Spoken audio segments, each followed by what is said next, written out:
Rabbi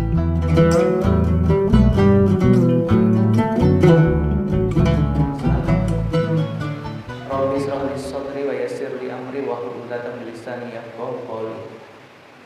Raditu billahi rabban wa bil islam dinan wa bi Muhammadin nabiyyan wa rasulah. Rabbi zidni ilma warzuqni fahma. Amin. Puji syukur, segala puji atas nikmat Allah Subhanahu wa taala yang telah diberikan oleh Allah kepada kita. Tanpa kita minta, kita juga diberikan seluruh kenikmatan yang dapat kita rasakan. Tanpa kita berharap, Allah juga sudah memberikan. Maka patut kita bersyukur atas segala karunia dan nikmat Allah Subhanahu wa taala tersebut. Kita hadir di majelis malam hari ini bukan sekedar hanya karena kita sehat, bukan karena kita mampu, bukan karena kita punya kendaraan untuk berangkat ke sini, tetapi yang lebih utama adalah hati kita tergerak. Hati kita digerakkan oleh Allah Subhanahu wa taala dan diridhoi oleh Allah untuk bersama-sama di dalam sebuah majelis yang kita juga bersama-sama berharap diridhoi oleh Allah Subhanahu wa taala.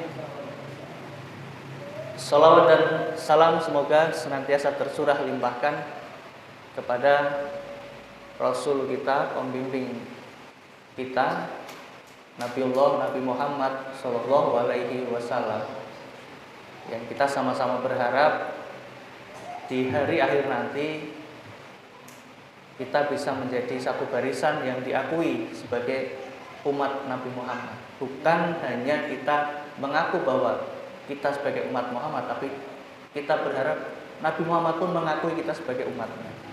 Dengan cara apa? Dengan cara mengikuti sunnah-sunnah Rasul, dengan cara meneladani apa yang telah dicontohkan oleh Rasul dalam rangka kita mencintai agama kita, agama Islam. Alhamdulillah, malam hari ini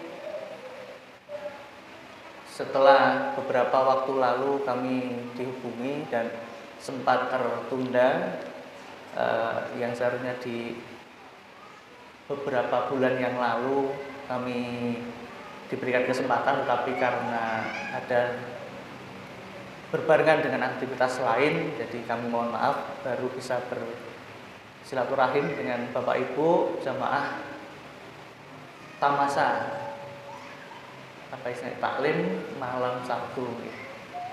Sebenarnya saya berharap kesini itu untuk ngaji sebagai santri, tapi kesempatan ini diberikan untuk saya membagikan sedikit pengetahuan yang kami miliki. Dan mungkin tema yang kami sampaikan ini agak berbeda dengan tema-tema yang sebelumnya atau yang sudah biasa disampaikan di taklim ini. Kami coba mengangkat sebuah tema tentang bisnis di produk atau hasil pertanian. Kita mau tidak mau, hidup itu juga hampir seluruh kebutuhannya dipenuhi dari sektor pertanian, dari hasil pertanian. Baik sandang, pangan, papan, itu semua hampir semua dari sektor pertanian. Dan mungkin dari sebagian kita juga menjadi pelaku pertanian secara langsung, maupun kita menjadi orang yang melakukan usaha, memiliki usaha di bidang pertanian. Misalkan toko kelontong yang itu menjual berbagai kebutuhan pokok, sembako, beras, telur, daging, dan lain sebagainya, itu juga bagian dari bisnis di bidang pertanian. Dan tentu kita juga ingat Bapak Ibu bahwa Rasul kita ini juga seorang pebisnis bukan sekedar pedagang ya Bapak Ibu. Kalau sekedar pedagang itu hanya jual beli, tetapi beliau lebih dari seorang pedagang. Kalau istilah yang lebih familiar itu saudagar gitu ya. Kalau ya saudagar gitu. Tidak sekedar jual beli, tetapi ya seorang pebisnis yang sangat ulung gitu. Artinya bisnis itu adalah urusan apa istilahnya itu, urusan muamalah duniawiyah yang boleh dilakukan asal tidak ada larangannya. Ya, boleh dilakukan asal tidak ada. Misalkan dilarang, ya kita tidak diperkenankan untuk menjual belikan barang-barang yang dilarang, menjual khamar, menjual makanan haram, daging haram. Nah, itu berarti tidak diperkenankan. Selama yang kita lakukan dalam jual beli itu adalah tidak mengandung atau tidak ada unsur haram yang kita lakukan di situ, maka ya ini sangat boleh sekali. Juga tidak terbatas namanya berjual beli itu atau berbisnis itu tidak hanya sesama, kalau misalkan mohon maaf terlalu fanatik begitu ya. Ya yang saya jual ya hanya untuk orang-orang muslim saja gitu, atau hanya untuk kelompok saja gitu, hanya untuk jamaah tamasa misalkan. Kita jualan sembako tapi sasarannya hanya untuk jamaah tamasa. Ya mohon maaf jadi kurang berkembang gitu. Padahal jamaah tamasa bisa beli di mana aja kan. Pilihannya banyak. Nah, jadi artinya urusan bisnis ini sangat umum dan bisa dilakukan oleh siapa saja, tetapi juga harus mengikuti batasan-batasan yang tentu perlu kita pelajari juga. Nah, yang coba saya sampaikan tentang tadi disampaikan oleh Mas MC, mungkin bapak-bapak, ibu-ibu mun perso istilah ijon ya. Ya, ijon. Mungkin kalau yang usia saat ini masih SMA atau SMP agak kurang familiar atau mungkin tidak tahu istilah ijon gitu ya. Tapi bagi yang senior ya, yang usianya lebih senior dari kami, ini pasti sangat akrab dengan istilah ijon, apalagi di lingkungan kita. Mungkin kami juga dulu sama-sama dari desa, dari kampung, yang tentu di situ banyak petani, banyak pelaku pertanian, punya sawah, punya lahan, punya kebun, punya ternak. Nah, dalam proses untuk memperoleh hasil pertanian menjadi diuangkan begitu, ini ada istilah jual beli yang namanya ijon.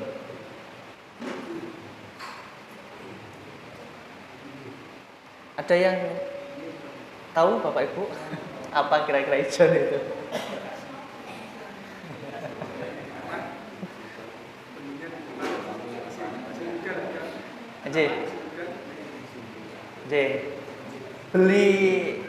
Belinya masih dalam kondisi muda ya.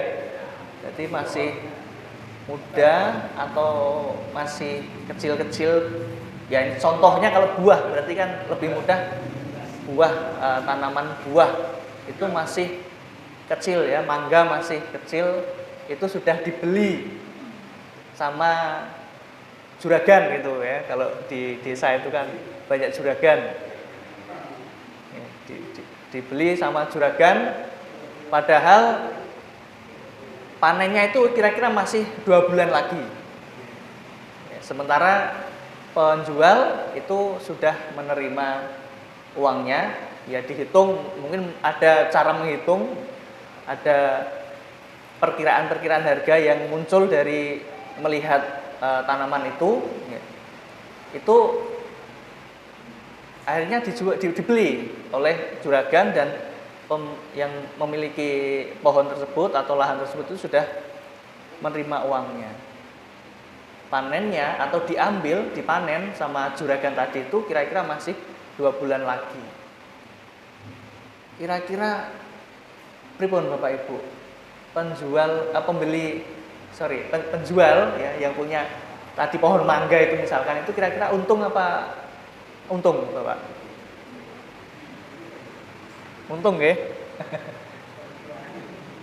Terus kira-kira yang beli tadi setelah panen itu untung apa untung?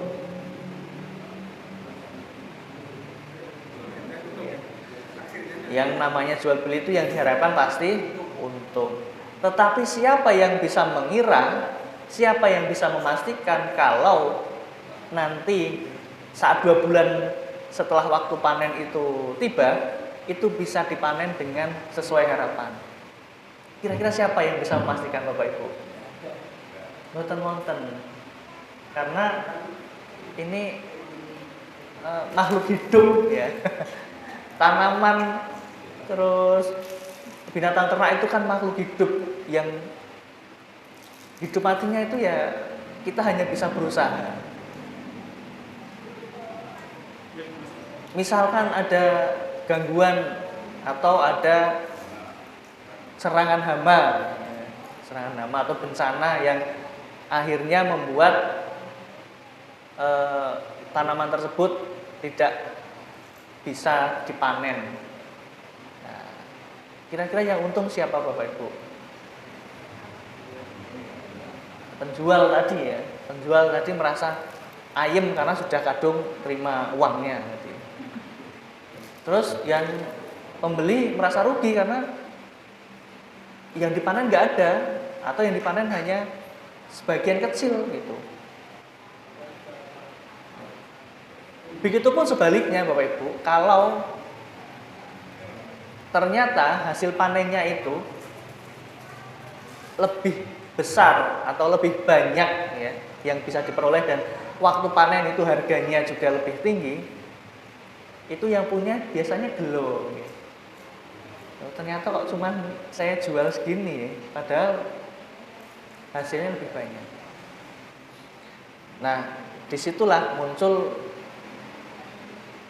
istilahnya itu keraguan-raguan itu. Ada unsur horor atau yang tidak bisa dipastikan.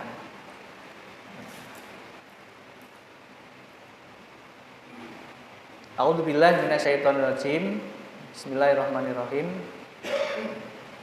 Huwallazi ja'ala lakumul arda dhalulan famshu fi manakibiha wa kulu min rizqi wa ilaihin nusyur. Ini surat Al-Mulk ayat 15. Ini menguatkan tadi yang pengantar kami di awal, bahwa kita ini hidup di bumi dan di bumi itu sudah disediakan oleh Allah untuk kita nikmati. Salah satunya adalah dari hasil pertanian.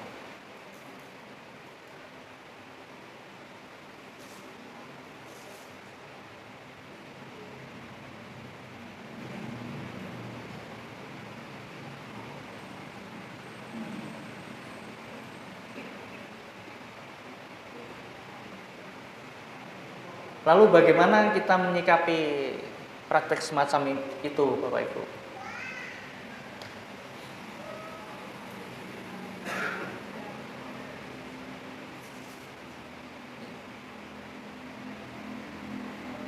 Waktu zaman dahulu, zaman Rasul, itu juga sebenarnya praktek semacam ini tidak hanya ada di Indonesia. Istilah ijon itu kan dari bahasa Jawa yang artinya ijo. Ijon artinya kehijau-hijauan. Karena di Arab itu dulu yang dijual belikan mayoritas kurma. Ya, kurma muda itu warnanya apa Mas pakai? Hijau. Hijau, Pak. Warnanya apa? Hijau ya. Nah, karena saya belum pernah metik kurma dari Arab, jadi saya nggak tahu warnanya. Istilah ijon itu diserap ke dalam bahasa Jawa, yaitu asal katanya itu adalah ijo, atau kita melihat pohon mangga banyak buahnya masih kecil ya, masih hijau. Padahal kalau tua buah mangga itu sudah hijau ya Pak ya. Sama. Hijau gelap sama hijau muda ya, yang membedakan itu. Ya kita anggaplah kalau buah sudah tua itu warnanya merah atau kuning gitu. Sudah siap panen. Sudah siap untuk dipasarkan gitu. Ya. Tapi karena masih kalau di Jawa itu istilahnya pentil ya Pak ya, masih mentah kecil gitu ya. Itu sudah dijual belikan, ini juga tidak hanya di buah-buahan atau biji-bijian, padi, jagung itu ya. Tapi binatang ternak juga demikian Bapak Ibu.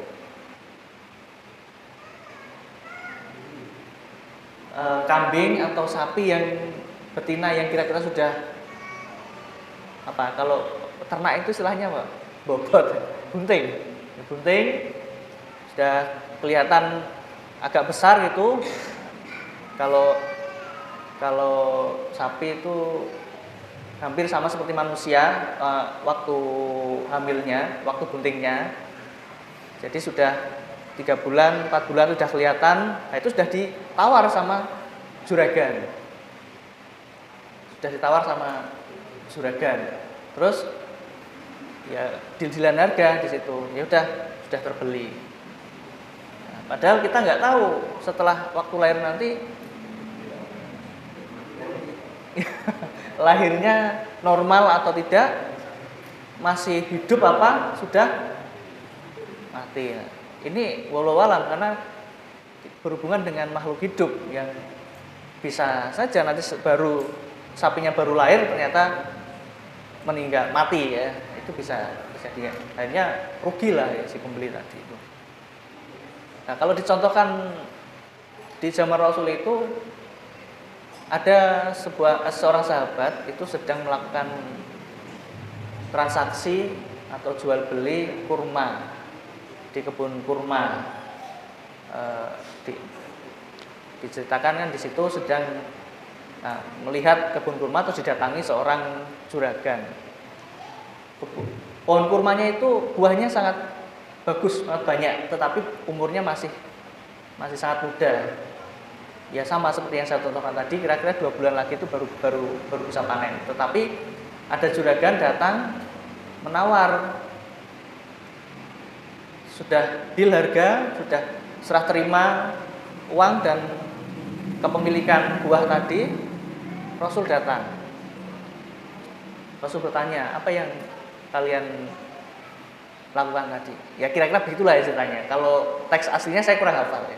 Apa yang kalian lakukan? Ya si pemilik pohon kurma tadi menyampaikan, saya menjual pohon kurma saya yang kondisinya seperti ini. Terus Nabi menegur, kenapa kamu melakukan itu? Apa salahnya ya Rasul? Pembeli saja mau dan saya juga ikhlas, saya juga terima gitu. Jadi tidak ada yang dirugikan. Terus Rasul menjelaskan, kalau sampai periode panen nanti ada bencana alam terus itu jadi gagal panen, atas dasar apa kamu memakan harta saudara kamu tadi? Atas dasar apa pemilik penjual tadi itu memakan uang yang tadi sudah diberikan oleh pembeli tadi? Atas dasar apa kalau kurmanya tadi itu gagal panen gitu kira-kira? Nah, seketika penjual tadi itu, pemilik kebun tadi itu meneteskan air mata, menangis. Nah, dari situ sebenarnya sudah menjawab praktek ijon yang mungkin masih ya sampai saat ini masih banyak penelitian tentang ijon, berarti masih banyak juga praktek semacam ini. Itu kalau sesuai dengan cerita atau hadis yang tadi itu ya artinya ijon itu atau praktek semacam itu tidak dibenarkan karena ada unsur horor tadi itu. Tidak, nek cara Semarangan ora cetha gitu ya. Ora cetha, artinya belum tentu nanti siapa yang rugi siapa yang untung ya. Ini kan sama aja seperti kita mau main judi itu. Siapa yang untung siapa yang rugi. Nah, itu yang tidak dibenarkan. Kondisi seperti ini sebenarnya sudah disadari oleh masyarakat kita, Bapak Ibu, bahwa praktek semacam ini tuh orang bener lah, kurang tepat. Tetapi kondisi petani kita mayoritas itu adalah petani yang terhimpit kebutuhan,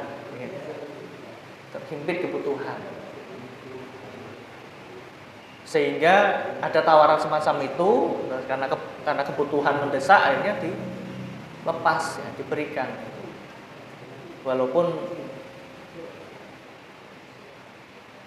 ada kemungkinan petani tersebut rugi dan ada kemungkinan dibilang untung juga karena sudah kadung terima uang tadi. Nah, yang perlu kami ingatkan ya, ini sekedar sebagai pengingat bagi kita ya, mudah-mudahan kalau memang ada yang masih berprofesi sebagai petani atau barangkali di sini ada juragan yang sering nebas ya. Tapi kalau tebas agak beda ya. Kalau tebas itu kan sudah siap panen, tapi masih di pohon, masih di pohonnya itu. Terus juragan datang, ini mau nggak tak beli sekian. Terus yang panen biasanya tergantung yang ngambil yang panen itu nanti petaninya atau juragannya tadi, orang-orangnya juragan tadi itu. Agak berbeda, tetapi sebenarnya ini juga ada unsur ketidakpastian juga. Agak berbeda tapi ada unsur ketidakpastian juga itu. Yang kalau yang dicontohkan oleh Rasul itu kan kita jual beli barang yang sudah diturunkan dari pohonnya. Ternak tadi sudah lahir gitu. Sudah kelihatan wujudnya itu, ya mau dibeli ya itu wujudnya gitu. Tapi kalau masih di dalam perut dijual, ya itu juga sama, tidak boleh tadi itu.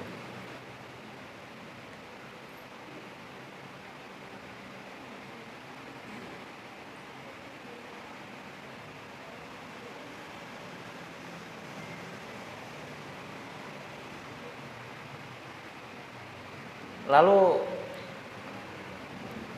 bagaimana kira-kira kita bisa memberikan solusi terhadap permasalahan ini, Bapak Ibu? Ini kan persoalan sosial yang berkaitan dengan persoalan pemahaman agama.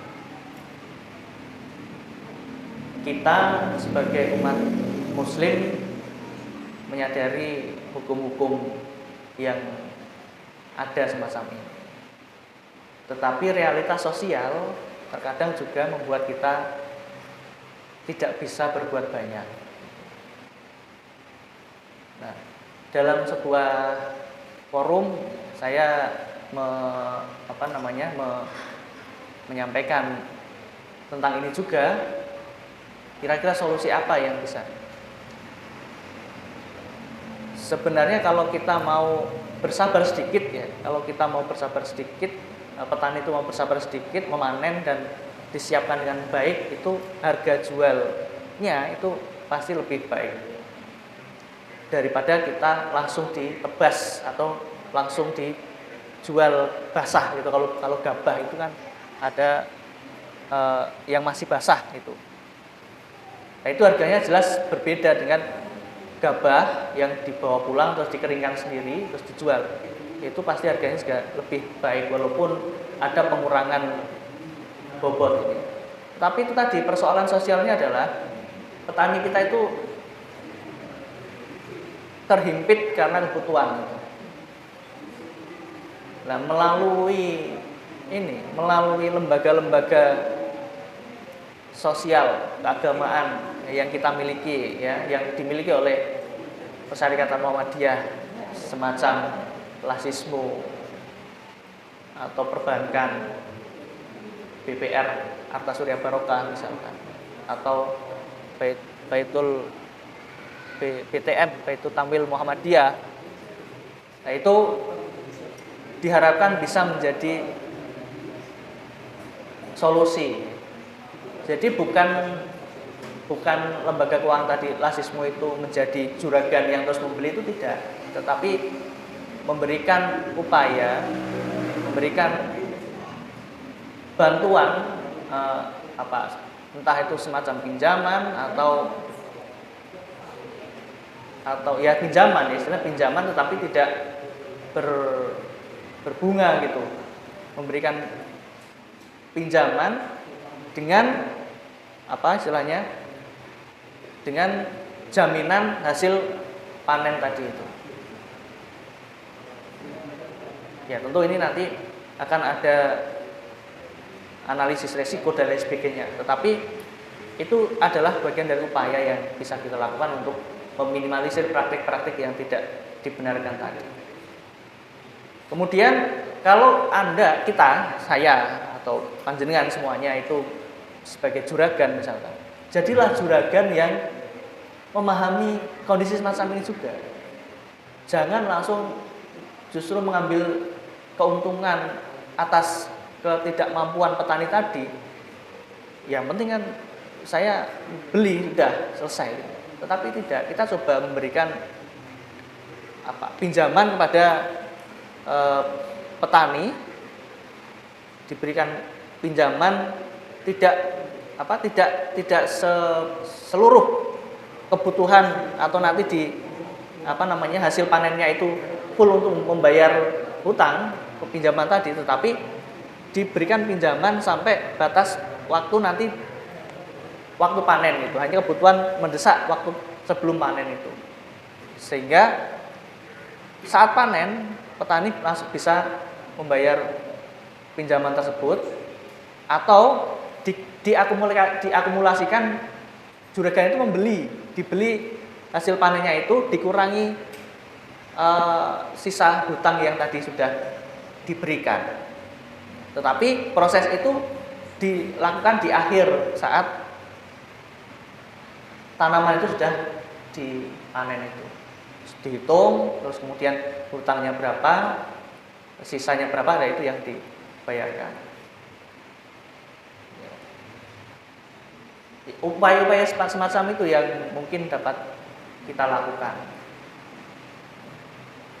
Kalau tidak kita yang berupaya, lalu siapa lagi gitu. Maksudnya kita yang mungkin saat ini mendengarkan ini kan sedikit banyak mendapatkan informasi.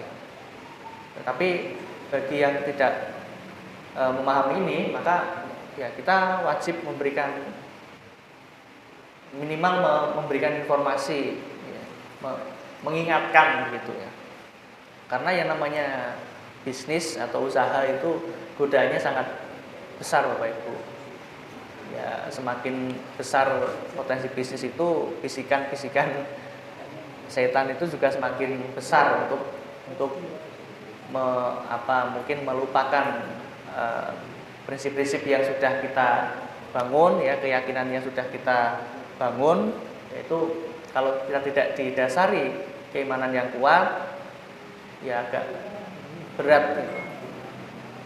Maka dari forum-forum semacam ini saya mengingatkan diri saya sendiri secara pribadi dan mengingatkan para jamaah, dan barangkali juga yang melihat video ini, untuk terus memegang prinsip yang kita miliki sebagai umat Islam, mempelajari ini baru dari segi sedikit tentang bisnis pertanian ya. Mungkin masih banyak yang lain yang belum kami ketahui. Jadi mudah-mudahan yang saya sampaikan ini bermanfaat untuk saya sendiri secara pribadi dan untuk semuanya yang rawuh dan mendengarkan diskusi pada taklim malam hari ini. Biasanya ada tanya jawab loh, tenang. Mungkin itu untuk membuka diskusi malam hari ini.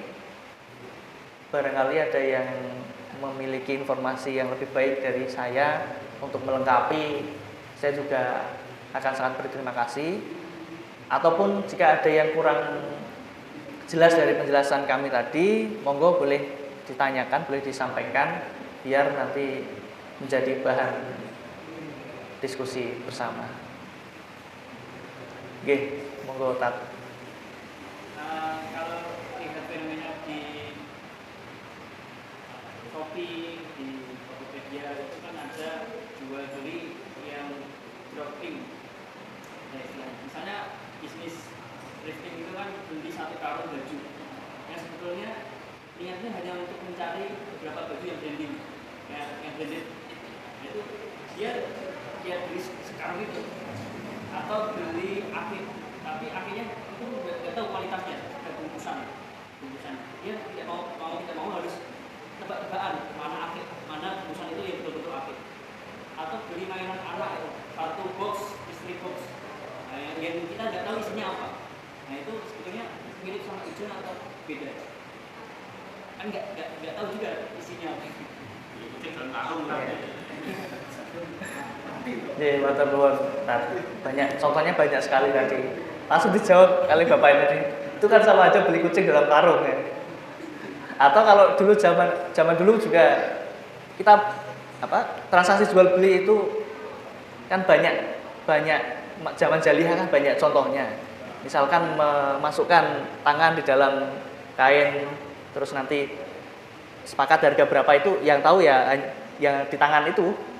Yang kita nggak tahu di dalamnya itu tangan itu memegang apa, terus nanti akhirnya muncul harga berapa, yang dijual apa, ya yang dijual berapa gitu, ya kita kan nggak tahu. Atau kalau dulu juga ada istilah lemparan gitu ya. Beli berapapun, melempar tombak untuk sejauh-jauhnya gitu ya. Nanti itu jadi beli tanah ya. Kalau dulu ceritain itu kan beli sebidang tanah, ngukurnya kan susah, zaman dulu nggak tahu ukuran. Ukurannya apa? Ya udah, kamu lempar tombak sak-ado-adoe. Terus di mana tombak itu jatuh, itu jadi milikmu kan itu. Nah, praktek-praktek semacam itu direvolusi oleh Nabi Muhammad. Yang namanya dulu zaman jahiliyah itu. Ada juga beli barang atau beli baju itu dengan cara melempar kerikil di di display baju gitu ya, dilempar. Nah, itu yang harus dijual. Atau ada istilah barang apapun yang Anda pegang di warung saya ini harus dibayar. Hanya dipegang loh, itu harus dibayar. Zaman dulu praktek jual belinya begitu. Akhirnya Rasul membenahi jual beli itu. Nah, fenomena thrifting itu kan beli baju bekas ya Mas. Beli baju bekas dari luar negeri gitu. Itu secara aturan pemerintah saja itu kan sudah tidak dibenarkan. Maksudnya ya beli baju bekas dari luar negeri, dan itu menimbulkan banyak potensi. Entah potensi penularan penyakit, entah potensi penggelapan, pajak dan lain sebagainya. Dari situ saja sebenarnya kita sudah nggak boleh beli baju thrifting gitu ya. Mohon maaf, saya hampir nggak pernah ya, belum pernah beli baju thrifting gitu. Karena kalau di eling-eling gitu ya, ini bekasnya siapa di sana, habis kena apa, atau jangan-jangan memang sengaja dibuang dari negara sana untuk menyebarkan apa gitu. Nah, akhirnya kan timbul prasangka seperti itu. Nah, belinya itu kan bal-balan gitu. Satu bal isinya mungkin 50 baju. Padahal kita cuma pengen cari yang branded tadi contohnya itu. Kita harus beli semuanya. Ya kalau melihat kalau dikaitkan dengan hadis tadi sebenarnya cukup jauh ya. Menurut pemahaman saya cukup jauh dengan kasus ijon tadi itu. Maksudnya membeli barang yang sudah masih mentah atau masih hijau untuk dipanen berikutnya. Tapi kalau contohnya tadi ada mystery box ya, harus membeli semuanya. Terus yang tidak terpakai itu, yang tidak dipilih tadi kemana? Akhirnya kan mubazir. Biasanya penjual nanti jual lagi, oke. Banyak ya Pak, banyak di Semarang juga banyak, di Banyumanik itu nggak tahu masih ada apa enggak itu. Kalau yang beli itu personal, individu, kalau dicontohkan sama Mas Pakai tadi itu, ya ada unsur kemubaziran juga. Kalau hanya yang beli satu bal yang cari hanya satu, ya kalau dapat, ternyata kok nggak ada. Terus akhirnya gelo kan, ada unsur gelonya, ada unsur mubazirnya, ini nggak terpakai. Selain itu juga tadi ada potensi-potensi yang dikhawatirkan tadi. Itu kalau contohnya yang baju tadi. Kalau contohnya kita mau beli mainan anak dalam satu box isinya banyak, ternyata yang diambil satu. Ya, akhirnya kita sudah kadung dibeli, itu ada unsur kemubaziran. Kan tidak dilarang, tetapi ngapain gitu loh. Maksudnya kita mubazir itu dilarang nggak Mas? Iya. Iya kan? Ya kira-kira begitu jawaban kami. Kalau dikaitkan dengan hijau tadi cukup jauh, ya. Tetapi dalam konteks yang lain itu saya kira juga perlu banyak dipertimbangkan kenapa kita harus melakukan itu. Ya. Lebih baik kalau menurut pandangan saya lebih baik cari yang pasti-pasti aja lah itu. Ngaten. Assalamualaikum warahmatullahi wabarakatuh. Waalaikumsalam warahmatullahi wabarakatuh. Pernah dikatakan sama kawan-kawan ada yang dia kotoran hilang untuk dipupuk kan dijual belikan. Ada yang mengatakan itu karena kotoran dijual. Ada yang bilang kan itu untuk. Nah saya tidak tahu persis. Makanya saya tanya hukumnya gimana kalau kita membeli kotoran dengan jual kado dari sapi ini kan banyak kemasan pupuk kandang. Pupuk kandang ya. J.